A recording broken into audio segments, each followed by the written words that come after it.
News ఇక వార్తల్లోని వివరాలు చూద్దాం. విశాఖపట్నం భీమిలి నియోజకవర్గంలో కొమ్మాది మధురవాడ ప్రాంతంలో ట్రాఫిక్ రద్దీ విపరీతంగా పెరగడంతో ఆ ప్రాంత ప్రజలు తీవ్ర ఇబ్బందులు ఎదుర్కొంటున్నారు.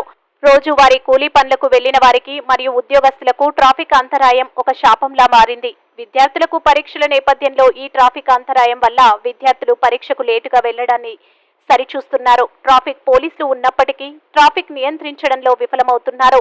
ఉదయం 7 గంటల నుంచి 11 గంటల మధ్య సమయంలో ట్రాఫిక్ విపరీతంగా పెరిగిపోవడంతో ఇప్పటికైనా అధికారులు ట్రాఫిక్ అంతరాయంపై తగు చర్యలు తీసుకుంటారని ప్రజలు కోరుకుంటున్నారు.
వార్తలు ఇంతటితో సమాప్తం. మళ్ళీ తిరిగి ప్రసారం అయ్యే టీవీ 9 న్యూస్లో కలుద్దాం. అంతవరకు సెలవు.